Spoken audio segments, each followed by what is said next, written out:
మధ్యకాలంలో ఈ private coaching సెంటర్లో చాలా చోట్ల కూడా అక్రమాలు పాల్పడుతున్న విషయం బయటకు మొన్న నీట్ కూడా చాలా పేపర్ లీక్ అయ్యి చాలామంది విద్యార్థులు కూడా భారతదేశం మొత్తం కూడా దెబ్బతిన్న విషయం జరిగింది. ఆ విధంగా అన్ని కోచింగ్ సెంటర్లో కూడా చాలా రకాల తప్పు పనులు జరుగుతూ ఉన్నాయి.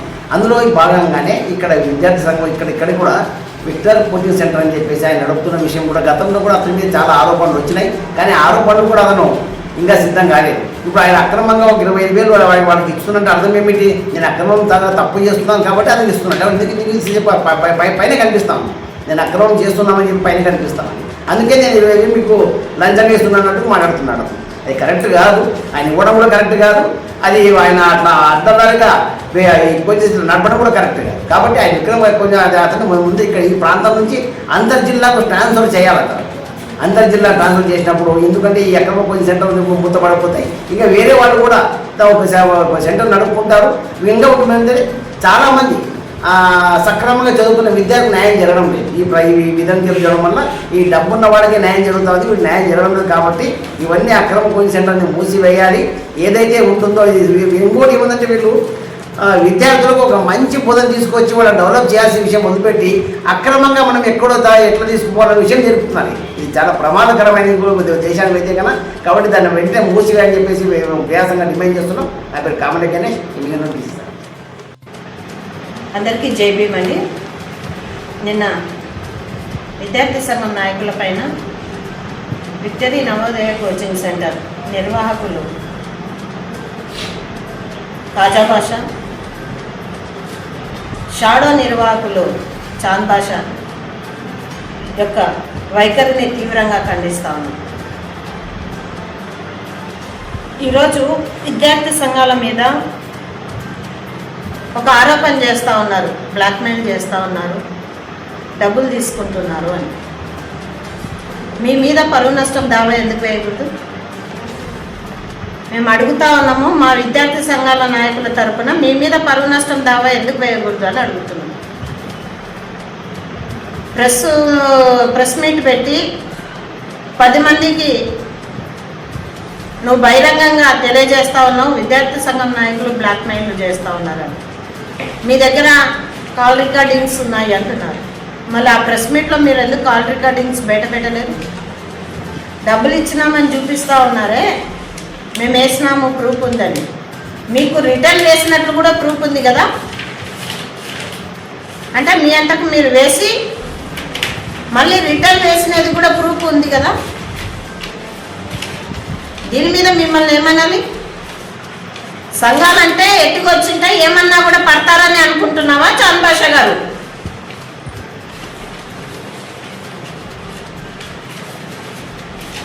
అసలు ప్రభుత్వ ఉద్యోగం చేస్తూ కోచింగ్ సెంటర్ నడపడానికి నీకేం అర్హత ఉంది? నీ మీద క్రిమినల్ కేసు పెట్టాలి కదా ఫస్ట్. తమను అడ్డం పెట్టుకొని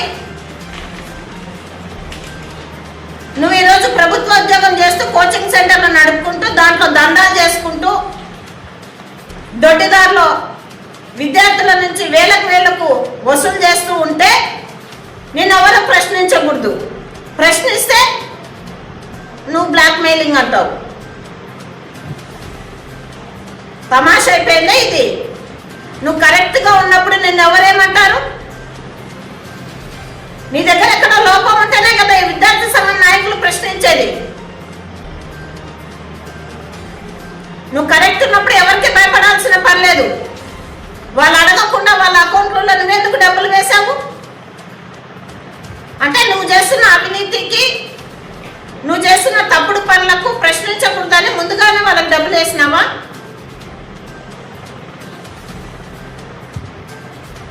ఆ డబ్బులు తీసుకోకుండా వాళ్ళు రిటర్న్ చేసి ఈరోజు నువ్వు చేస్తున్నటువంటి దందా మీద వాళ్ళు పోరాటం మొదలు పెడితే ఈరోజు విద్యార్థి సంఘాల నాయకులు బ్లాక్మెయిల్ చేస్తున్నారని చెప్పేసి ప్రెస్ మీట్ పెట్టి చెప్తావు. నువ్వు చేసే తప్పుడు పని నిన్ను ఎవరు అడగాలి? అసలు స్కూల్కి వెళ్ళి కరెక్ట్గా విద్యార్థులకు పాఠాలు చెప్తున్నావా, లేకపోతే నవోదయ కోచింగ్ సెంటర్లో ఉండి ఇక్కడ వ్యాపారం చేసుకుంటా, విద్యార్థులతో కోచింగ్ సెంటర్లో వ్యాపారం చేసుకుంటా నీకు ఏదైతే ఉద్యోగం ఇచ్చినారో అక్కడ క్లాసులో అనుకుంటున్నావా? అంటే నీ జాతకం బయట పెడితే, నీ తప్పులు బయట పెడితే, ఈరోజు నీ దందా బయట పెడితే విద్యార్థి సంఘం నాయకులు బ్లాక్మెయిలింగా? ఏం విద్యార్థి సంఘం నాయకులు పెళ్లిళ్ళు చేసుకొని చదువుకోకూడదా? విద్యార్థి సంఘం నాయకులు పెళ్లిళ్ళు చేసుకోకుండా జీవితాంతం అట్లాగే ఉండాలనా? నువ్వు పెళ్లి చేసుకొని ఉద్యోగం చేస్తలేవా? నువ్వు ప్రభుత్వ ఉద్యోగం పెట్టుకొని ఈరోజు నవోదయ కోచింగ్ సెంటర్ నడుపుతలేవా? ఈరోజు విద్యార్థి సంఘం నాయకులు పెళ్లిళ్ళు చేసుకొని పిల్లలు పుట్టినాక వాళ్ళు విద్యార్థి సంఘం నాయకులు ఎట్లా అవుతారంటే, నువ్వు చెప్పు ఎట్లయితారో విద్యార్థి సంఘం నాయకులు కాజా భాష నువ్వు చెప్పు. అంటే పెళ్లిళ్ళు చేసుకొని చదువుకోకూడదు. ప్రతి మనిషి నిరంతరం విద్యార్థి జీవితంలో, ఈ సమాజంలో ప్రతి మనిషి నిరంతరం విద్యార్థి. పాఠాలు చెప్తావు కదా, నీకు తెలీదా ఇది?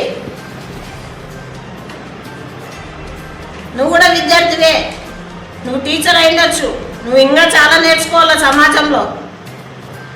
నువ్వు కూడా విద్యార్థివే. ఇంకా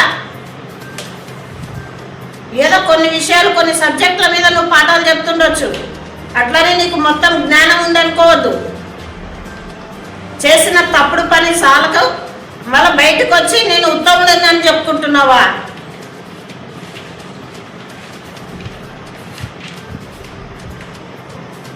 ఎందుకు పెట్టుకుంటున్నావు నవోదయ కోచింగ్ సెంటర్లు? ఎందుకు తమ్ముడిని అడ్డం పెట్టుకొని నడుపుతా ఉన్నావు? నిన్న ప్రెస్ మీట్లో విలేకరులు అడుగుతా ఉంటే మా తమ్ముడు చెప్తాడు అంటున్నా, నువ్వే చెప్తా ఉన్నావు. మొత్తం తమ్ముడిని చెప్పనిస్తున్నావా? అంటే తమ్ముడు నడుపుతలేడు, ఆడ మొత్తం దందాంతా నీదే అనేది స్పష్టంగా అర్థమవుతుంది.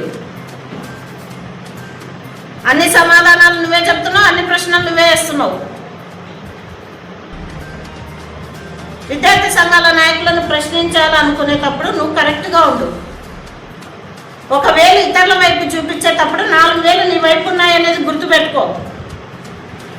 నువ్వు కరెక్ట్గా ఉంటే ఏ సంఘాలు నీ దగ్గరికి రావు, ఎవరు నిన్ను బ్లాక్మెయిల్ చేయరు.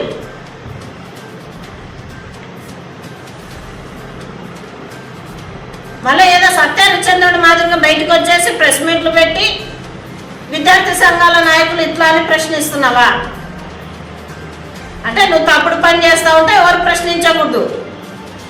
అందరు గుడ్డల మాదిరిగా ఉండాలా, కన్ను మూసుకొని. నువ్వు ఏది ఇస్తే అది తీసుకోవాలా. ఇన్నేళ్ల నుంచి రాని సమస్య ఈ సంవత్సరం ఎందుకు వచ్చింది నీకు? ఇన్నేళ్ల నుంచి విద్యార్థి సంఘాల నాయకులు ఇక్కడ ఉన్నారు కదా. అదే బనవాసిలో అమ్మాయిల మీద ఇది చేసినప్పుడు వాళ్ళు పోరాటం చేసిన పోరాటం నీకు గడపలేదా? ఎవరులన దాకా ఇంటివి వాళ్ళు పోరాటం చేసేటప్పుడు.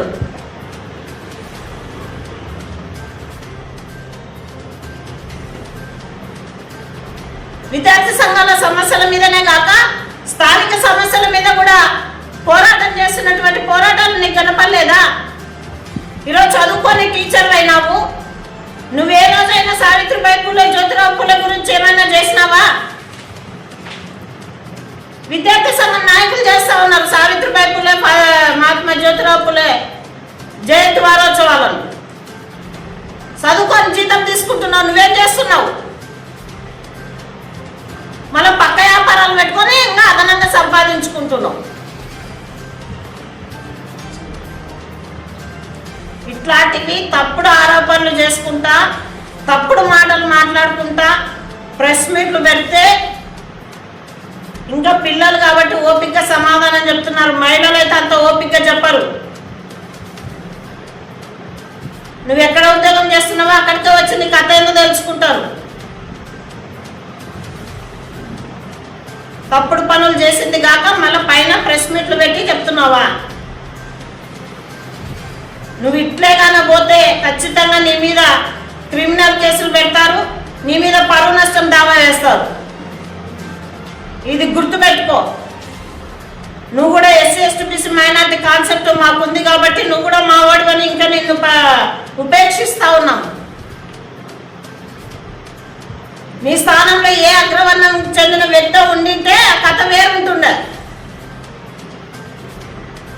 నువ్వు చేసిన తప్పులను ఇప్పటికైనా సర్దిద్దుకొని నీ ఉద్యోగం ఏదో అది నువ్వు చేసుకో. కోచింగ్ సెంటర్లు పెట్టుకొని పని చేయడానికి, కోచింగ్ సెంటర్లు నడపడానికి ఈ దేశంలో ఇంకా చాలామంది నిరుద్యోగులు ఉన్నారు, వాళ్ళు పెట్టుకొని నడుపుకుంటారు. నువ్వు అక్రమ దందాలు చేసుకుంటూ కోచింగ్ సెంటర్లు నడపాల్సిన అవసరం లేదు. నీ కోచింగ్ సెంటర్ ఖచ్చితంగా పిల్లలు మంచి పని చేసినారు మూపియడము, నీ మీద యాక్షన్ తీసుకోవాలి. అది తీసుకునే వరకు వాళ్ళని పోరాడమనే చెప్తాం మేము. ఎస్సీ ఎస్టీ బీసీ మైనార్టీ మహిళా ఐక్య వేదిక తరఫున విద్యార్థి సంఘం నాయకులు బీసీ ఎస్సీ ఎస్టీ మైనార్టీ విద్యార్థి సమాఖ్య కానీ, యుఎస్ఎఫ్ఐ కానీ, ఉదయ్ కుమార్ కానీ, శేఖర్ కానీ, ఇద్దరు తమ్ముళ్ళు ఏ పోరాటం తీసుకున్నా దానికి ఖచ్చితంగా ఎస్సీ ఎస్టీ బీసీ మైనార్టీ మహిళా ఐక్య వేదిక మద్దతు ఉంటుంది. నీలాంటి విధవలను క్వశ్చన్ చేసేయడానికి కూడా మహిళా ఐక్య వేదిక సిద్ధంగా ఉంటుంది. నా పేరు పట్నం Rajeshwari, SC ST BC minority మహిళా ఐక్య వేదిక వ్యవస్థాపక